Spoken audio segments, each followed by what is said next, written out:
Alright, here's the video of the outer angle after I've cut and repaired the inner sills.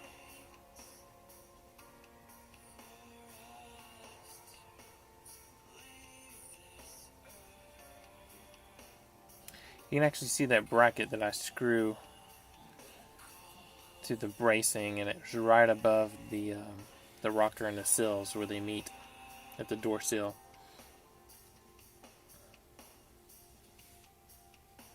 Alright, so here's that front repair piece. I didn't like the original that I used earlier, so I ended up cutting more out and just making another larger, longer one. Very carefully to go around that stamping with where the wiring would run.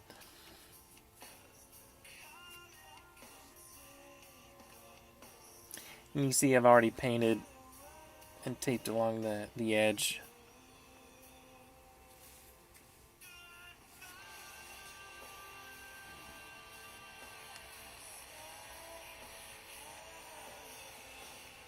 So you can see here the black door.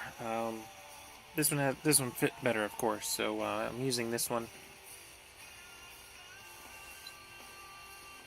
Using this door for the fitment of the rockers and sills. And if I do reskin it, then I can just go back to the original red doors, hopefully. But I probably won't. This door's not perfect either. I had some filler on it, but I think I can hammer it out. Or shrink it. If I have to pull out my heat shrinker and my shrinking discs, I may have to get that on video because that's actually really interesting. That shrinking disc works really well once you get in the hang of it. The reason I got it is to work on a Surrey top, but again, aluminum. The aluminum Surrey top, that was not fun to heat shrink. Aluminum, as you know, is a really good heat sink, so it won't hold the heat. So you got to be fast and quick, and you do a lot of heat shrinking with the aluminum. So you put some soap on there, and you hit it with this stainless steel disc until you heat it up, and then you spray it with water. So that's how the shrinking disc works. You're basically just friction, adding lots of heat with friction, and not using a torch. Obviously, you don't want to put a torch on aluminum because that. If someone tried to put a little torch on the aluminum Surrey top, that thing would disappear in a flash.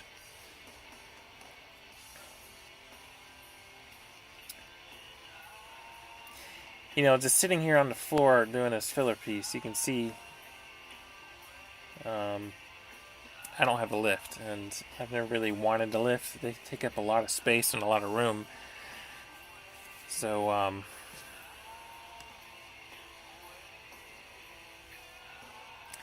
mainly because when I'm doing a full restoration, I pull the whole body off. So, I'm not doing a lot of maintenance repair, which the lift would be great for. Obviously, if I'm doing suspension and framework, I'm pulling it apart without the body, so I don't really need a lift. But the main thing is that it takes up too much space, especially if I'm doing paint and body work. And the other thing is the Spitfire and Herald chassis are too narrow for those arms. Considering getting a Max Jacks, which is quite nice because you can actually set the width and they're portable. If I don't need to lift, I can just unbolt one side or both sides and move them out of the way. I've actually measured it and marked the floor for them already. But I decided to spend all my spare cash on my Spitfire. So maybe after this project, unless the GT6 comes next, since I'm kind of in a... work's been pretty good. Let's see how work and customers come along with this. Let's see how this virus affects my work.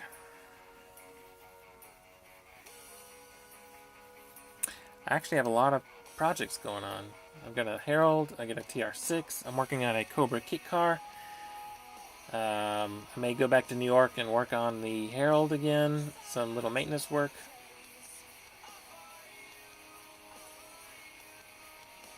I've actually got a Toyota Tundra that I bought that I'm working on as well. Needed to upgrade my work truck. I learned the hard way that I can't install a fully assembled engine block in the back of my 4Runner. I love my second gen 4Runner, but when I put the tailgate down and put a whole fully assembled engine in it on the tailgate to push it inside, yeah, that tailgate's not meant for engine blocks, especially when there's a glass window in it. So yeah, I learned that the hard way. So I had to get a trailer to move in a whole engine, assembled engine.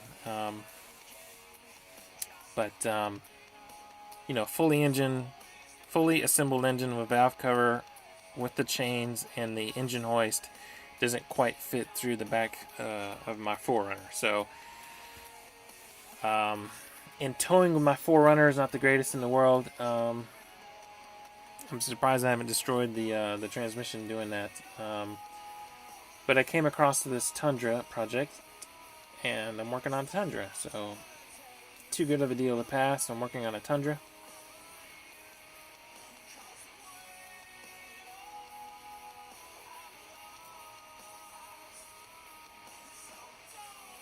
Of course, my thinking on projects is I'd rather find an original rust bucket or wrecked car that hasn't been messed with, hasn't had a previous owner who's done floors, metals, rockers, fiberglass, and just repair it myself.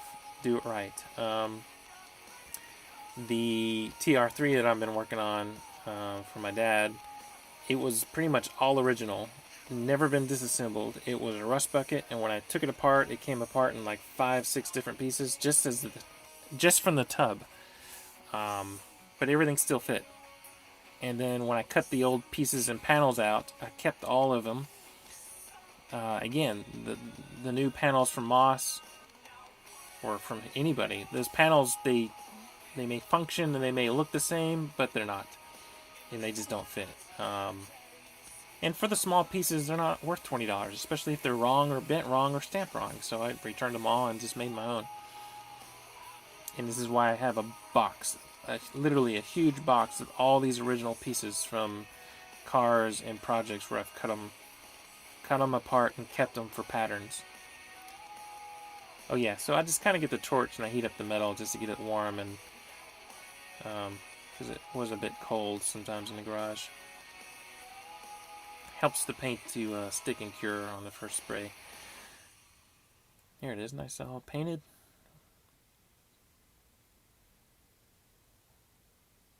It looks pretty nice, don't you think? Nicely painted, patch weld. Obviously, I could have ground the welds down a bit more, but a little bit more strength, not a big deal. And you're not going to see it.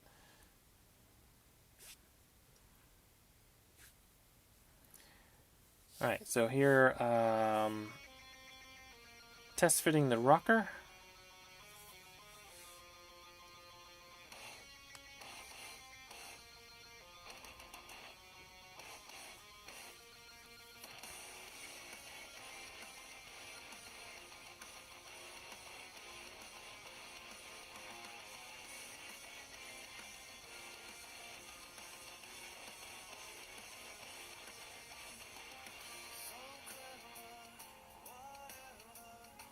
Alright, so here I am, because I've got the rocker welded or clamped in place.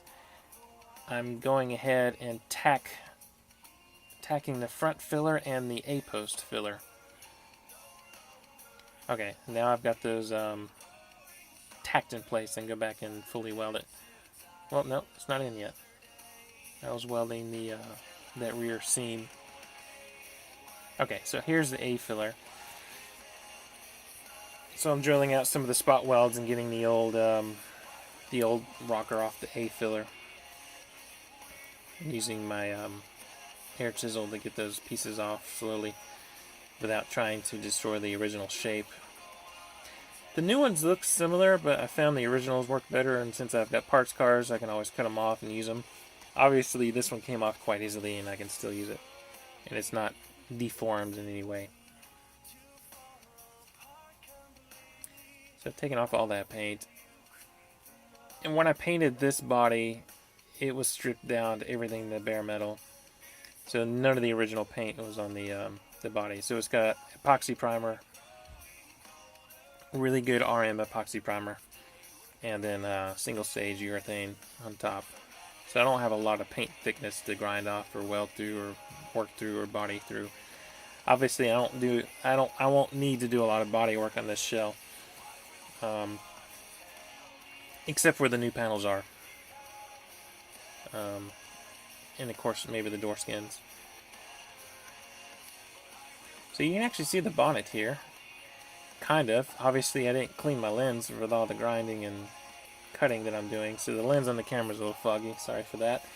I do notice that and clean it off more often. But you can see the bonnet hanging up. You can see where I actually blasted and painted epoxy and already fully painted the front end, inside and outside of the bonnet, and the fender wells. And you can see my Le Mans event grills. Actually, those are just Mark 1 front grills mounted on the side. My neighbor came by to show me his new Camaro, so I had to go check out his Camaro.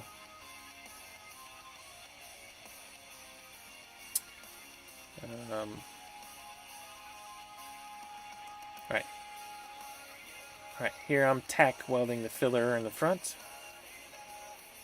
And of course, I kept the original as a pattern. And here's the A-post filler.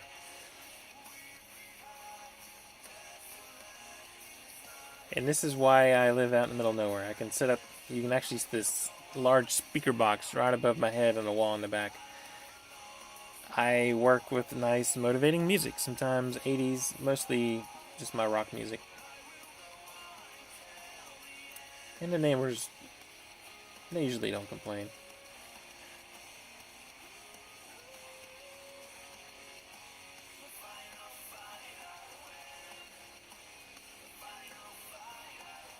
Alright, so I got the fillers tacked in place, and I go fully weld the fillers in the front and the A-post filler. So those get fully welded on the inside before the whole rocker goes on.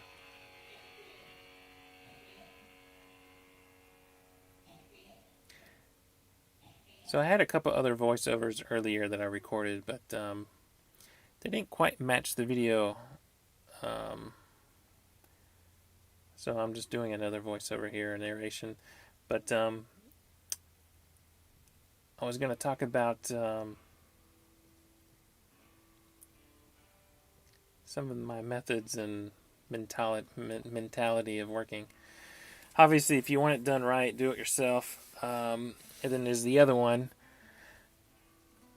You never have time to do it right, but you always have time to do it twice.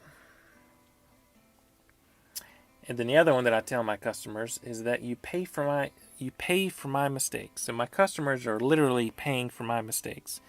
And that doesn't quite sound right, but the point is that I know what not to do. Because I've been doing this since I was a teenager. I know exactly what not to do. So those are the mistakes that I've made. I've made mistakes always on my car. I have made a few on customers' cars. I mean, granted. I mean, we always do. I mean, nobody's perfect.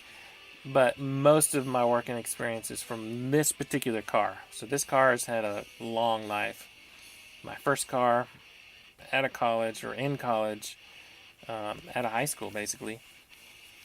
So yeah, so customers are paying for my mistakes. So I know what not to do.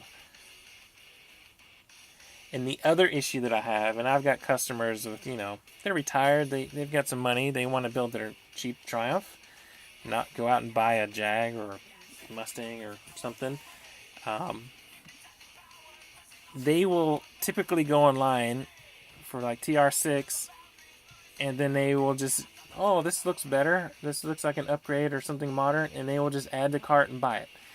And I hate that, because there are a lot of parts that are offered with many suppliers. I'm not going to drop names, but a lot of people are offering very expensive upgrades or aftermarket pieces that just aren't worth the effort. I've had to go back and redo or replace or remove a lot of these parts. And my customers will just go online, add to cart, click it, order it, spend $2,000-$3,000 on something that they don't need, don't want, and they're just not up to par to what they're paying. one of the best examples is the Cobra kit car I'm working on now. He spent a lot of money on these fancy side pipe headers, and it took me 4 hours to bolt on headers because they didn't fit. The flange didn't fit, the pipes didn't fit. The directions say you actually have to hammer the pipes. You got to get a hammer. You got to hammer them. You buy these very expensive pipes, you got to hammer them to make them fit. Because you couldn't get the bolts in. You couldn't get a wrench to bolt them on. Alright, so this is probably the... I'm going to say this is day 8, I believe. I ran out of welding gas, so I had to, I think this is a Monday morning, because I'm glad it didn't happen on Saturday and Sunday, running out of gas, because no one's open for welding gas. So, refilled 2 big bottles of argon CO2. Got new tips, new nozzles from my welder, which is a Craftsman, which is actually a Lincoln.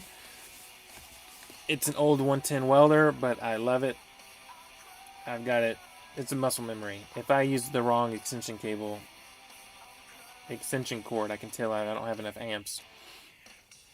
And it's not one of those set welders like they have now. But again, I know my welder, I know my tools.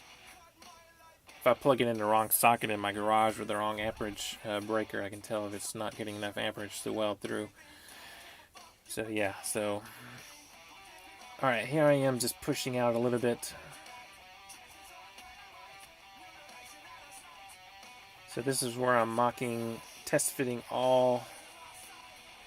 This is just before I fully weld the rocker panel. Obviously the fillers are done. And I'm double checking the rear patch panel on the fender.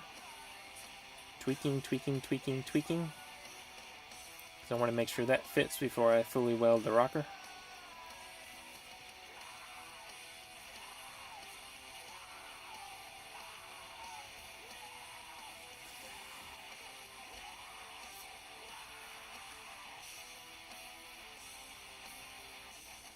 So the rockers, new TR6, 4s, and Spitfires have a little bow on the bottom. Just because when it has that curve and that stamp, it's not perfectly straight on the bottom. So you got to clamp the ends and push up the middle. Because it's got that bow in it.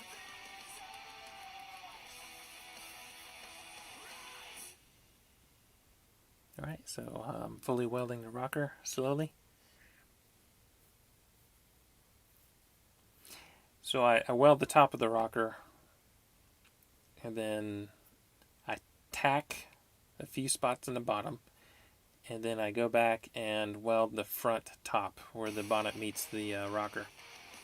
And then this is where the paint seam was still there and it wasn't quite matching. But because I had the originals, I can see that lip was actually taller in the original rockers and the new one was shorter. So again, I lower the bonnet, take some measurements. I was confident where it was and I welded it.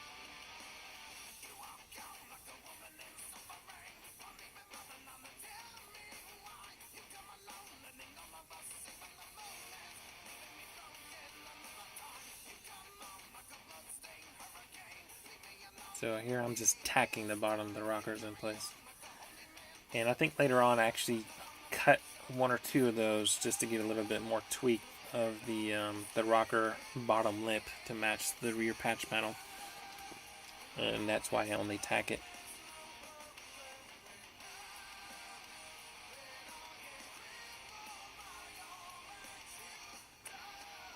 I'm probably checking Facebook as you see on my computer. Alright, here's my large clamp, tack it in place, weld it, tack it. I gotta get the metal really clean. There I am, checking the original top of the rocker. That little piece that I cut out. And there I am measuring it.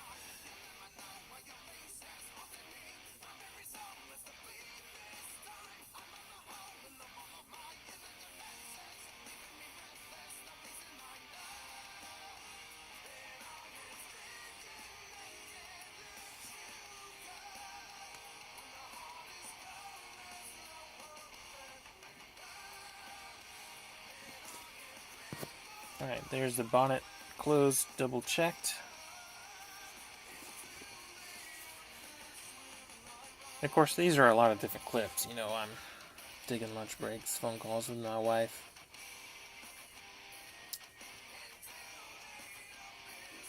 I think this was on a Monday. So most of that rocker panel was already prepped, and once I just double checked it, I just fully welded it. And some of the welds I'll do once the car's upside down.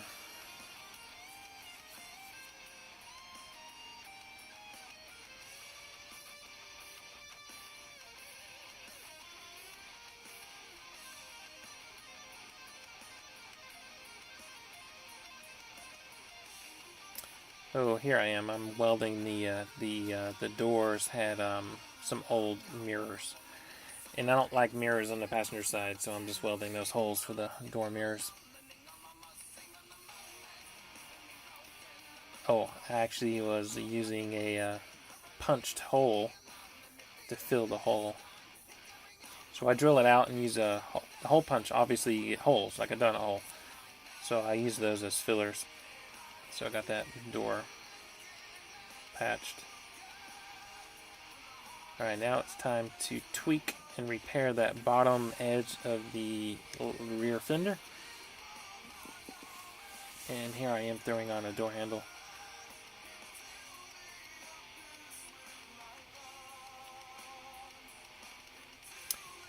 And I actually have the handbrake on, and I'm using the wheel studs as a reference for measuring.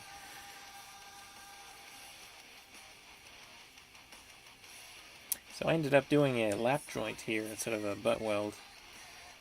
I just wanted a little bit more strength so it doesn't have a little bit, so it doesn't flex as much.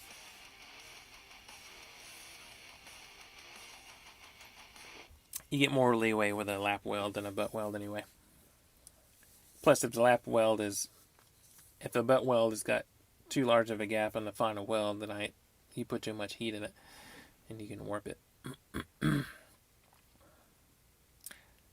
So I just do a step in the body and then weld the patch on top.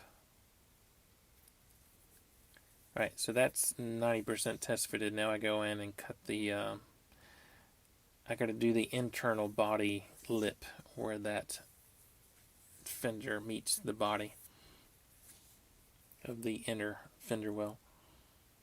So those are just a couple little patch pieces. But again, it takes time. And of course, because I'm not on a lift, I'm up and down off the ground. Being 40, I still manage. I don't have any complaints. Keeps me agile, I guess.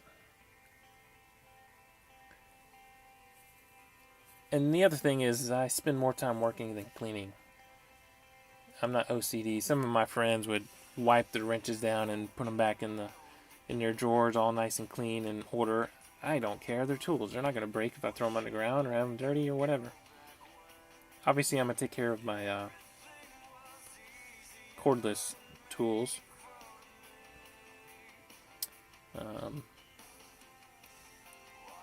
I'll take days off and do a clean in the garage, but most of the stuff, as you can see, that pile of fenders and rockers that are still on the floor for 3 days.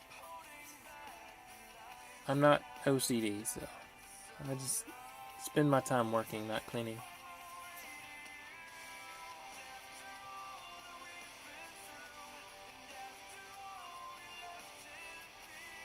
So basically after this,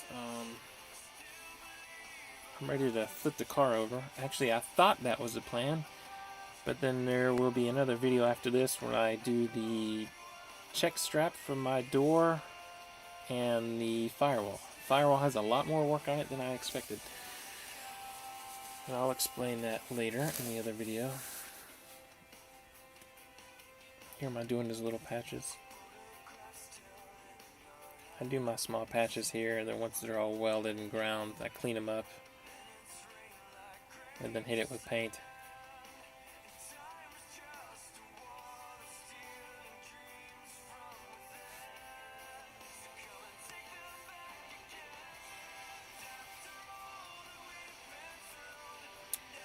So here's the inner lip.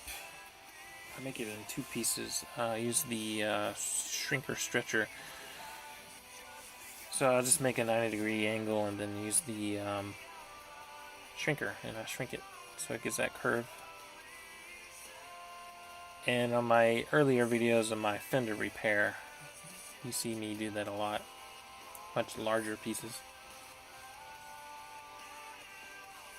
That whole inner fender was a bit warped on the driver's side, so it wasn't the prettiest in the world, but it's solid and complete.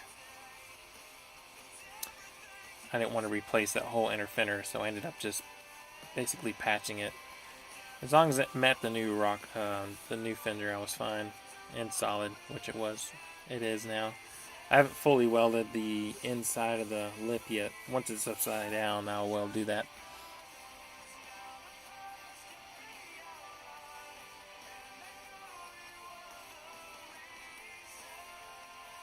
Alright, so that patch is done, repaired. I'm taping over the welding.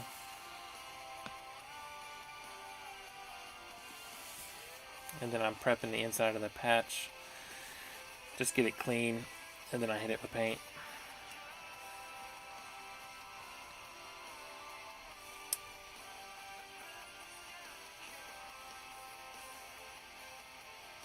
Of course, there's already a lot of paint in that area already, but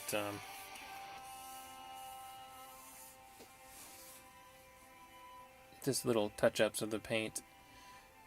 And then I actually come back with a dryer just to make sure it's dry, just because I was in a hurry. There's my dryer. Don't tell my wife.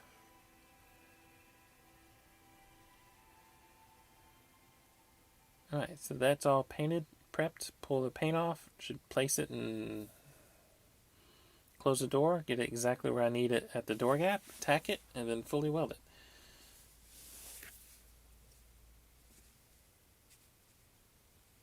Sounds simple. One of my friends on Facebook says that the work I'm doing in like 3 days is what he does in like 3 months. Granted, I've gotten pretty used to it, and I'm confident in what I'm doing, and I know what I'm doing. So, yeah, it goes really, really quick.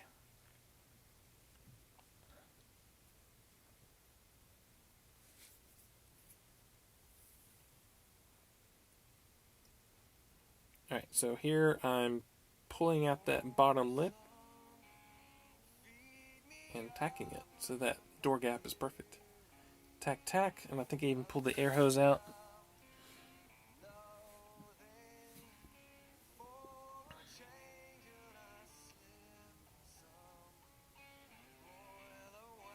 Playing some British music for a British car. Bush is a great band. Actually, I just bought tickets for a concert in August, I believe. I get to see Breaking Benjamin and Bush.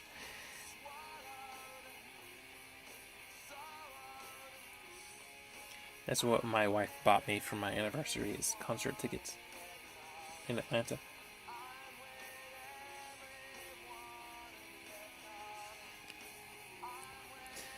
Alright, so I'm fully welding that patch panel. I hit it with a grinder.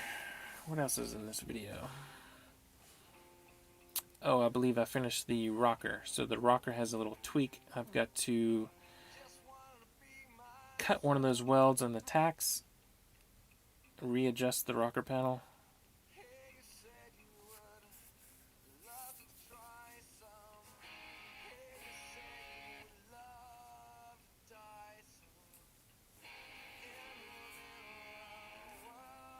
Here I am to make sure it's square. Right, so there I cut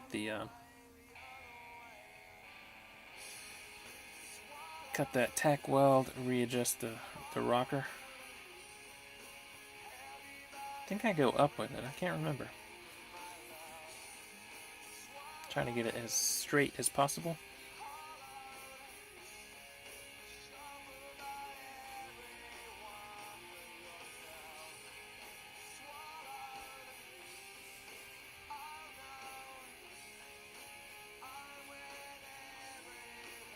Alright, so a couple of plug welds on the bottom rocker, and then I go back and spot weld. just because those are 2 layers, not 3, because the floors are not installed yet. So I can actually spot weld the floor to the inner sill. So I plug weld and then spot weld, and then when the new floors go in, the new floors would be plug welded. Yeah, so here's my final grinding of those welds.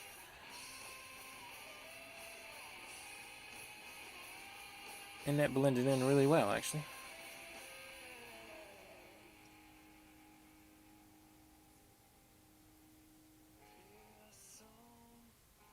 Maybe an 1/8 of an inch of filler there, so not a big deal. I think I hammer it in a little just to get a little bit more.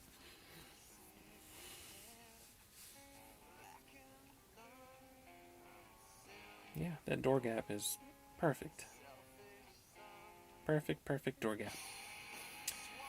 Alright, here's the spot welder, which has been on loan for many years from Joe. Thank you, Joe. I've been meaning to buy this from you, but I have a feeling you wouldn't want it just because you want to keep it for your car. And yeah, so that's that. Spot weld the bottom, which is not on camera. And then after this, we do the firewall.